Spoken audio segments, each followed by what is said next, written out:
He came to fix her window, just another job in a quiet town. But when she whispered, "You're not just a kid anymore," the air turned heavy with something forbidden. What happened next would haunt him every night. The rain came down in sheets, relentless, turning Juniper Lane into a slick, shimmering ribbon under the streetlights. My boots splashed through puddles, soaking the cuffs of my jeans as I jogged toward the Marwood Apartments, a squat three-story brick building tucked at the corner of Ashwood's quietest street. The call had come an hour ago. Mrs. Lena Warwick, apartment 3B, needed her kitchen light fixed. I was 23, scraping by as a temp handyman, picking up odd jobs around this sleepy North Carolina town just outside Raleigh. It wasn't much, but it kept me moving, kept me from thinking too hard about where my life was going. The building's front door was unlocked, the buzzer long since broken. I pushed through, shaking water off my jacket, the stairwell greeting me with its familiar smell of damp wood and stale cigarette smoke. The fluorescent lights buzzed overhead, flickering like they were on their last breath. My toolbox clanged against my thigh as I climbed to the third floor, the sound echoing in the empty hall. Apartment 3B was at the end, its navy blue door chipped and faded like it had seen better days. I knocked twice, harder than I meant to, my pulse already ticking up for reasons I didn't want to name. The door opened, and there she was. Lena Warwick stood in the doorway, her dark hair pulled into a loose bun, a few strands falling free to frame her face. She was older, late 30s, maybe pushing 40, though her eyes carried a weight that made her seem beyond age. Her gray sweater was soft, slightly too big, slipping off one shoulder, and her jeans fit in a way that made me look away too fast. Her smile was small, tight, like she was holding something back, but it still warmed the dim hall. "You must be Theo," she said, her voice low, laced with a southern drawl that felt like a brush of sunlight. "Thanks for coming out in this storm." "No problem," I muttered, wiping my boots on the mat, though it did little to stop the water dripping from me. "Kitchen light, right?" She nodded and stepped aside, letting me in. The apartment was small but lived in, the hardwood floors polished but worn, the air carrying a faint lavender scent that felt oddly comforting. The living room had a leather couch, creased with age, a coffee table stacked with paperbacks, and a single framed photo on the wall. Lena, younger, laughing with a man, his arms slung around her shoulders. I didn't linger on it, but it stuck in my mind, a snapshot of a life I didn't know. "It's this way," she said, leading me to the kitchen. The light above the sink was dead, leaving the room half-shadowed, the corners soft and dark. A coffee mug sat on the counter, a faint smudge of lipstick on the rim next to a stack of unopened mail. "It started flickering last week," she said, "then gave up this morning." I set my toolbox down with a thud and pulled over a stool she'd left under the fixture. "Probably a bad ballast or a loose wire," I said, trying to sound like I knew what I was doing. Truth was, most of my skills came from late-night YouTube tutorials and a grizzled electrician named Gus who talked me through jobs over cheap beer. I climbed up, my boots scuffing the stool, and started unscrewing the fixture cover. Lena leaned against the counter, her arms crossed, watching me. Her presence was quiet but impossible to ignore, like a low hum in the room. I could feel her eyes on me, steady, studying, and it made my hands fumble more than they should have. A screw slipped from my fingers, clattering onto the counter below.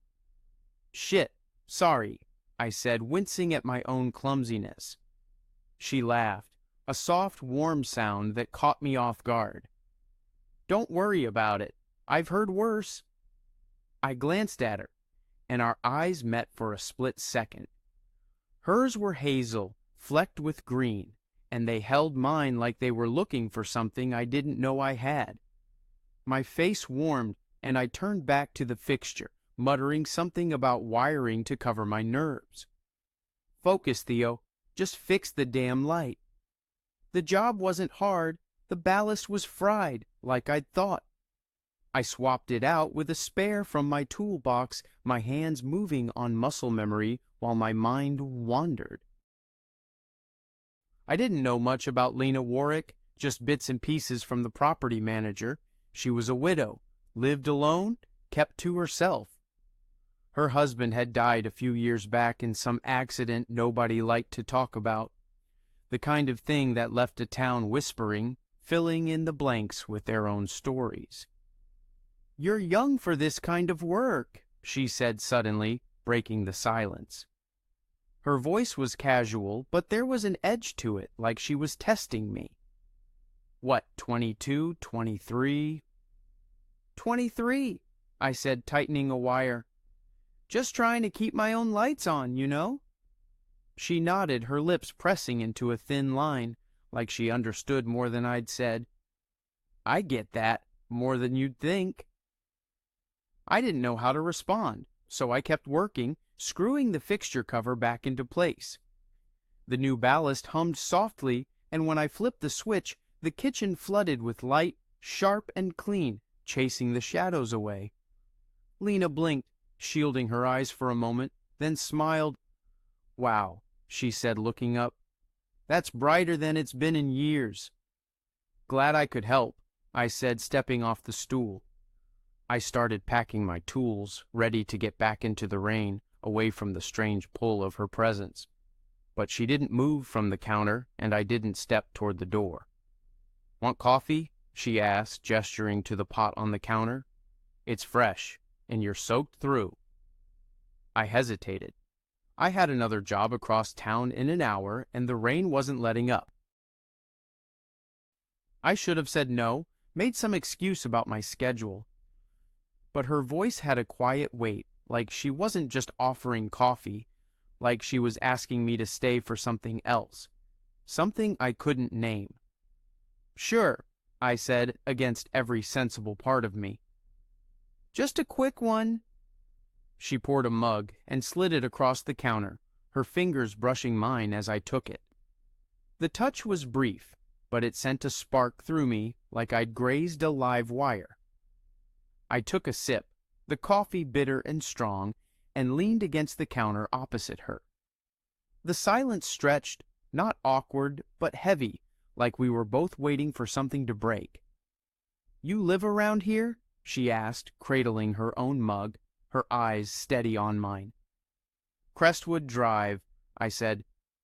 "Renting a basement from this old guy who snores like a chainsaw." Her smile widened, reaching her eyes this time. "Sounds charming." "It's cheap," I said, shrugging. "You been here long? In Ashwood?" Her smile faltered, just for a moment. 10 years, she said, her voice softer. "Moved here before." She didn't finish, and I didn't push. The photo in the living room flashed in my mind, but I kept my mouth shut. We talked for a while, small things, safe things, the rain, the diner on Maple Street with the best pancakes, the way Ashwood felt like it was stuck in time, but every word felt like it was building something, like we were laying bricks in a wall we weren't supposed to touch.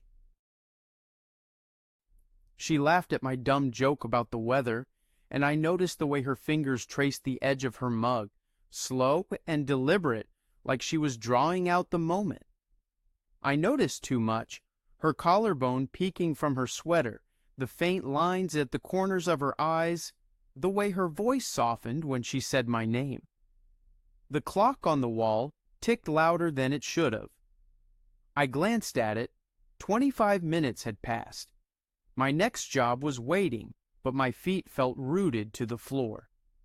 Lena set her mug down, her movements careful, and looked at me, her eyes searching again.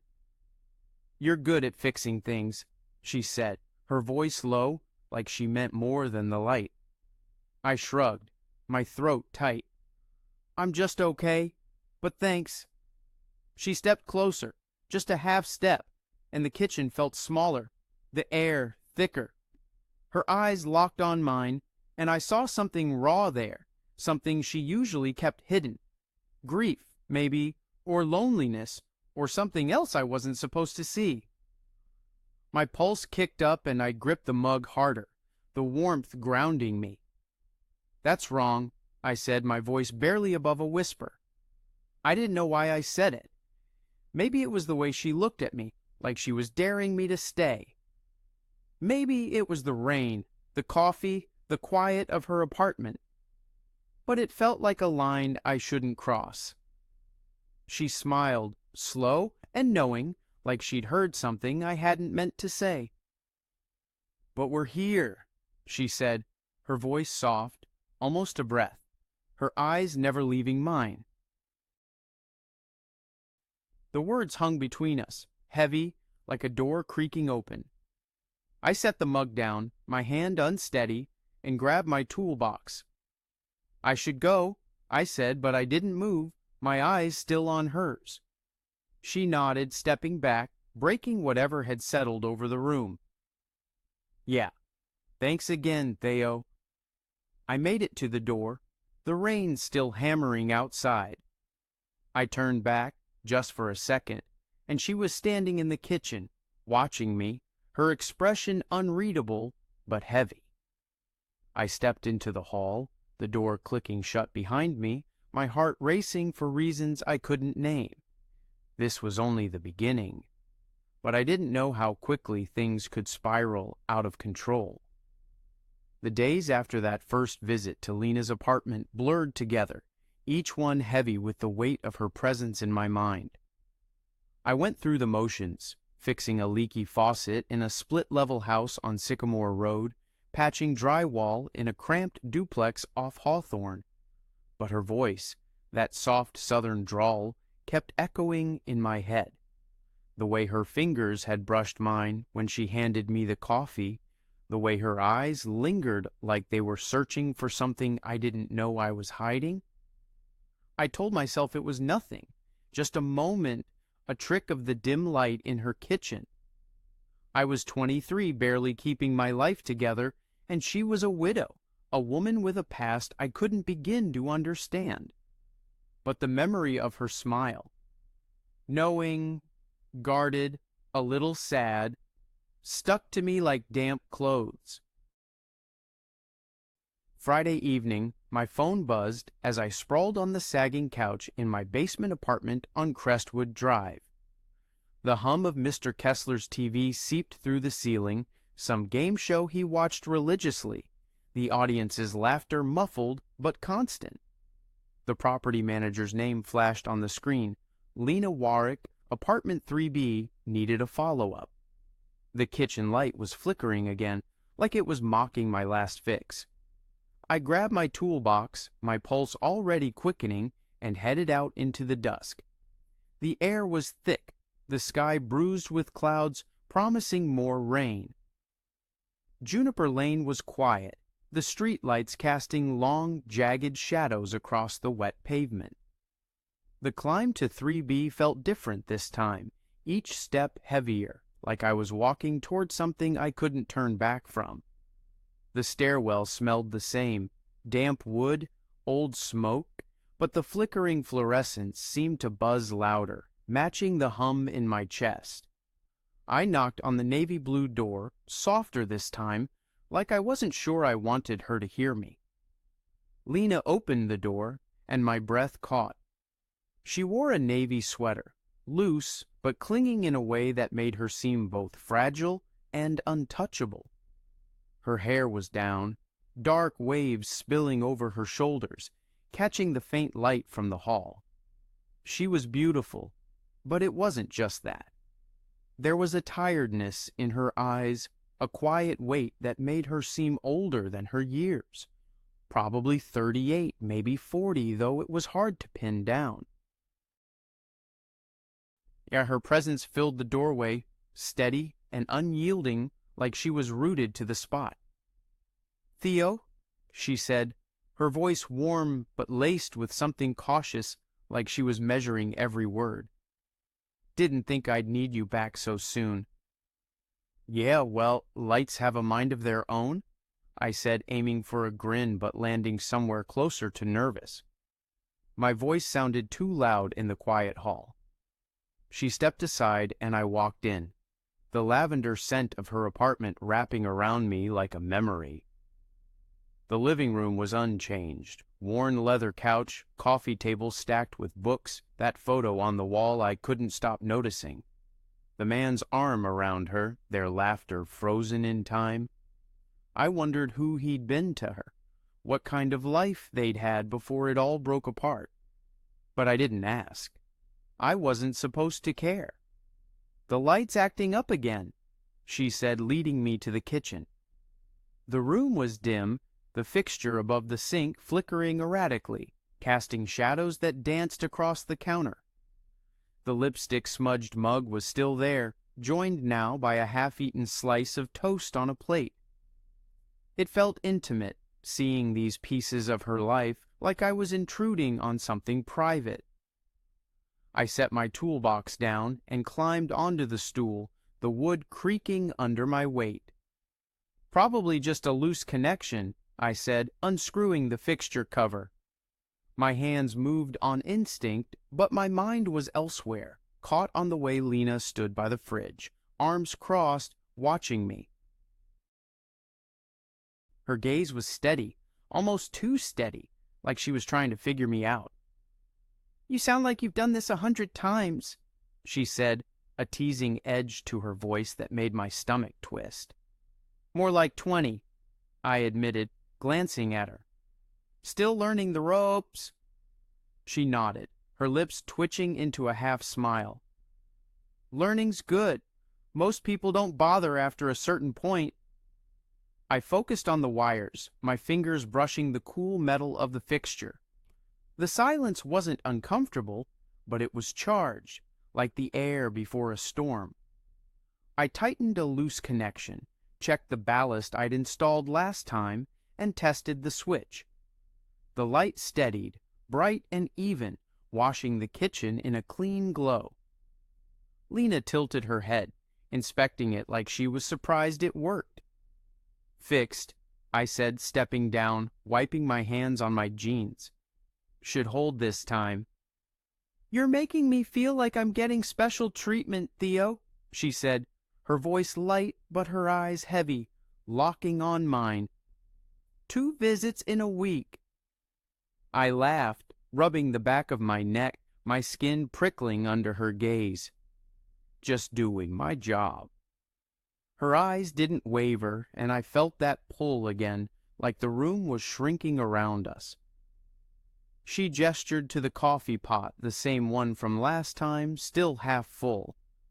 "Want some? I owe you for coming out again." I should have said no.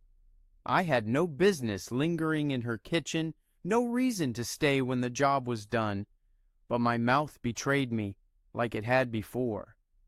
"Sure." "Why not?"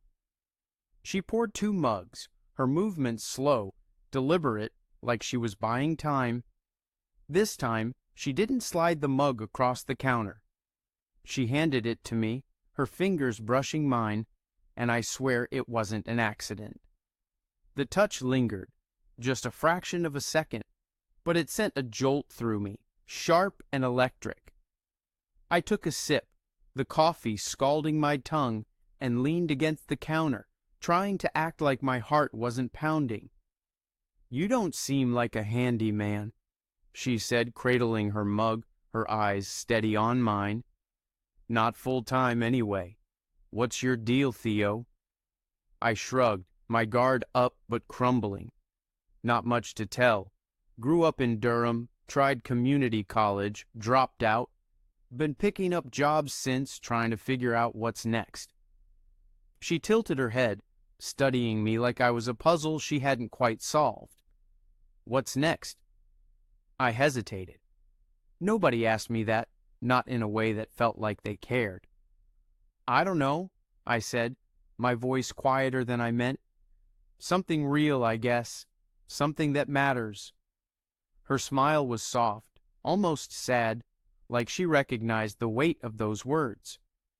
"I'm still chasing that myself," she said, "and I've got a good decade on you." I looked at her, surprised. "You don't seem like someone who's chasing anything. You seem, I don't know, like you've got it together." Her laugh was sharp, almost bitter, like I'd said something ridiculous. "Together? God, no. I'm just good at faking it." The words landed like a stone, raw and heavy. I didn't know what to say, so I sipped my coffee, letting the silence stretch. She set her mug down and moved to the sink, rinsing it with slow, careful motions, the water hissing softly. The light caught her profile, highlighting the curve of her cheek, the faint lines at the corners of her eyes. Her jaw tightened, like she was holding something back, something she didn't want me to see. "You don't have to answer this," I said, my voice low, almost a whisper. "But what happened? Before Ashwood, I mean." She froze, her hands still under the running water. For a second, I thought I'd gone too far, that she'd tell me to get out. But then she turned off the faucet, dried her hands on a dish towel, and turned to face me. Her movements were deliberate, like she was choosing each one carefully. "My husband," she said, her voice steady but soft, like she was speaking to herself as much as to me. "He died 4 years ago. Car accident on Route 17. They said it was instant, like that's supposed to make it easier." I swallowed, my throat tight. "I'm sorry," I said, the words feeling small, useless. She shook her head, waving it off, but her eyes were distant, like she was seeing something I couldn't. "Don't be. You didn't know."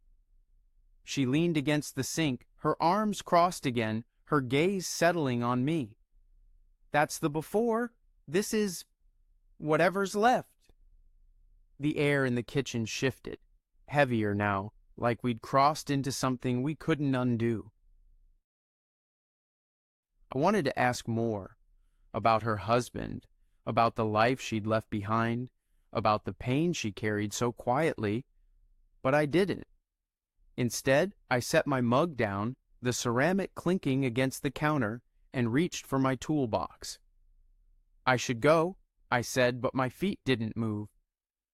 My eyes were still on her, caught in the way she looked at me, like she was waiting for something. "You don't have to," she said so softly I almost missed it. Her voice was a thread, fragile but pulling me in. My heart thudded, loud in my ears. "Lena!" "That's wrong," I said, the words slipping out, raw and unfiltered. It was the same thing I'd said before, but this time it felt like a confession, like I was admitting something I didn't want to face. That I was too young, too lost, too out of place in her world. She smiled, that same knowing smile, but softer now, tinged with something vulnerable. She stepped closer, just enough to make the space between us feel dangerous, her eyes locked on mine.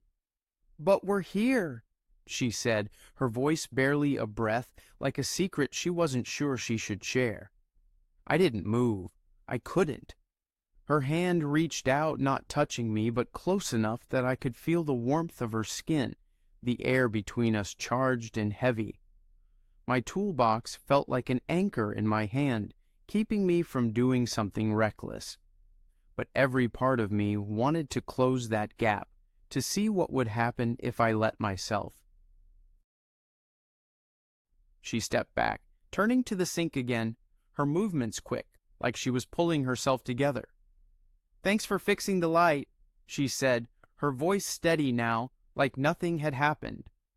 "Yeah," I said, my voice rough, barely mine. "Anytime." I made it to the door, my pulse still racing, the weight of her words echoing in my chest.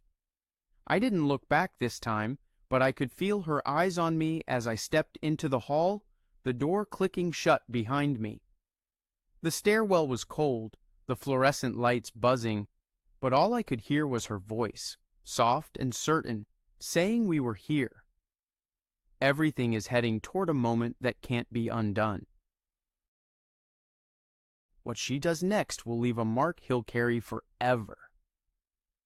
The weekend after my second visit to Lena's apartment dragged slow and heavy, each hour weighted with the memory of her standing too close, her hand hovering near mine, her words, "But we're here," looping in my head like a song I couldn't shake. I kept busy, trying to drown it out. Saturday, I replaced a doorknob in a duplex on Carver Street, the brass cold and stubborn under my hands. Sunday, I unclogged a drain at Tumbleweed Wash, a laundromat on the edge of Ashwood that smelled of bleach and forgotten socks. But no matter how hard I worked, my mind kept slipping back to her kitchen, to the way her eyes held mine, raw and unguarded, like she was letting me see something she'd kept locked away for years. By Monday, I was restless, pacing the cracked linoleum floor of my basement apartment on Crestwood Drive. Mr. Kessler's TV droned overhead, some talk show now, the host's voice sharp and grating through the thin ceiling. I didn't know what I was feeling, just that it was too much, too sharp, like a splinter I couldn't dig out. Lena Warwick was a stranger, a widow, a woman who carried a decade more life than I did. I was 23, barely scraping by, with nothing to offer but a toolbox and a handful of half-formed dreams.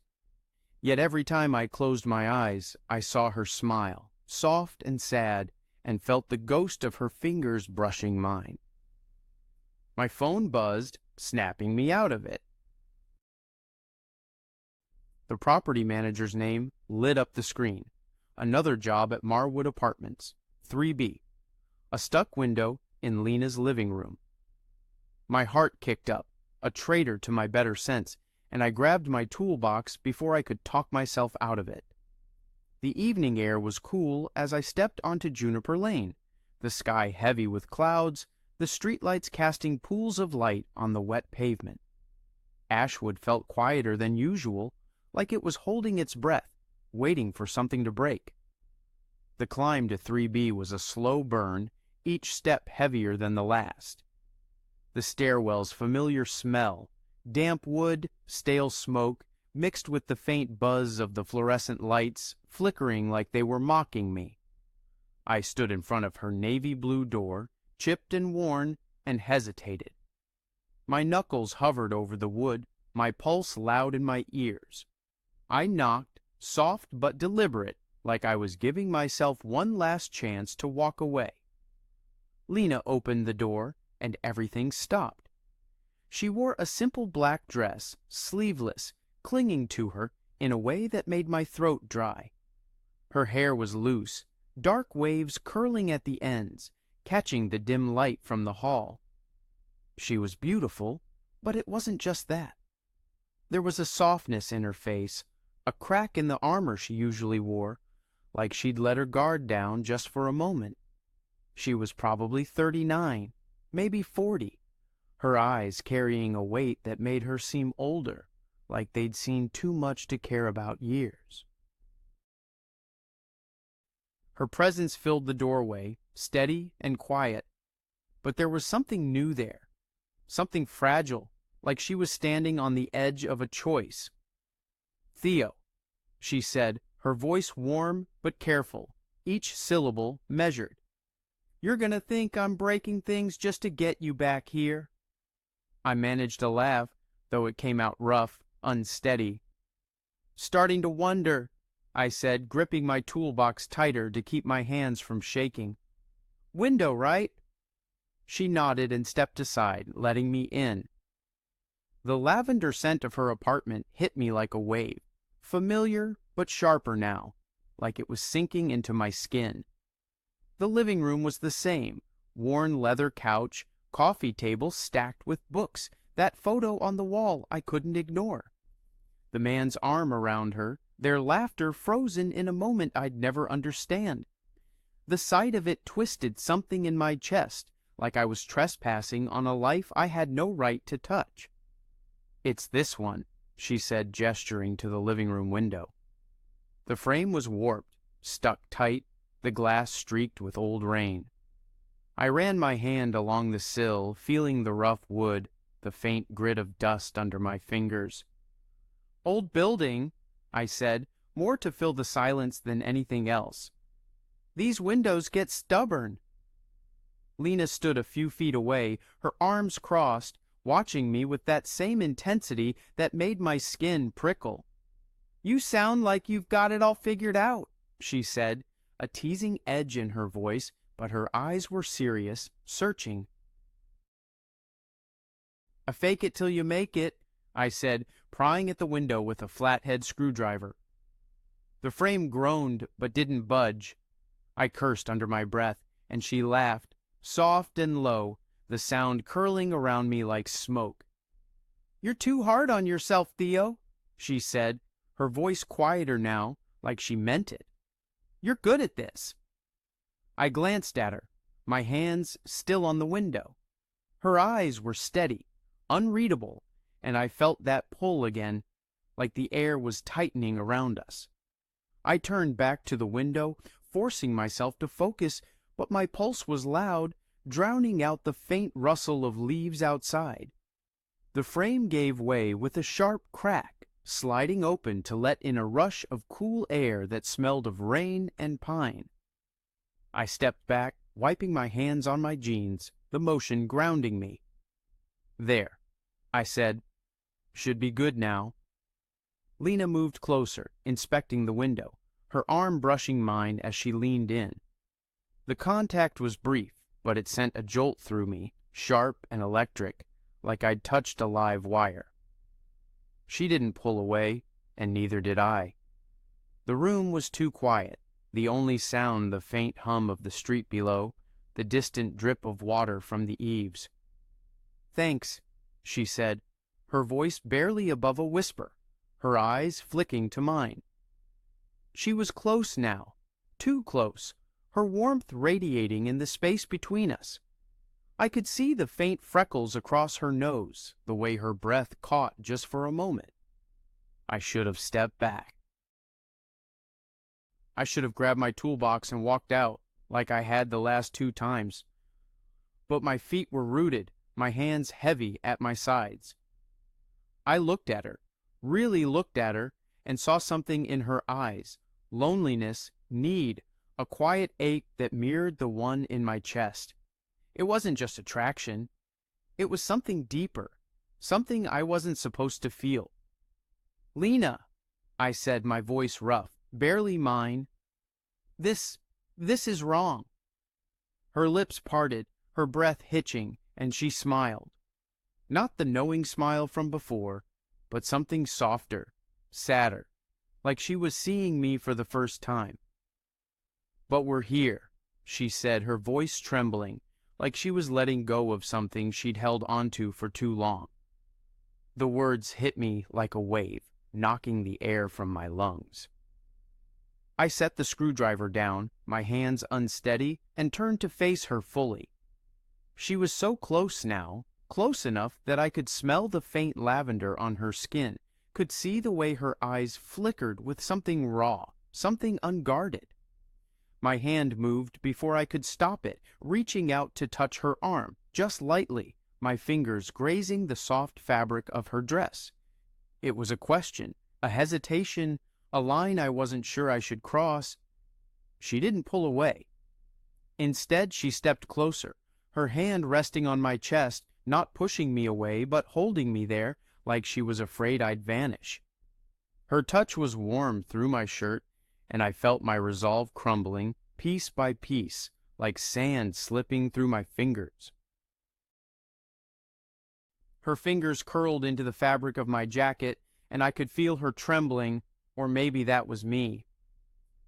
"I'm too young for you," I said, the words spilling out, raw and desperate, like I was trying to convince myself. You're you, Lena, and I'm just some kid with a toolbox." "Stop," she said, her voice firm but gentle, cutting through my panic. Her hand slid up to my shoulder, her grip steady, grounding. "Don't say that. You're not just anything." I swallowed hard, my heart hammering so loud I was sure she could hear it. "Lena, we can't do this."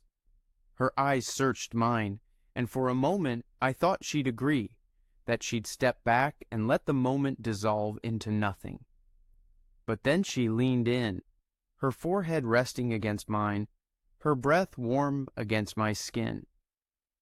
"I know," she whispered, her voice breaking, "but I don't want to be alone tonight, not again."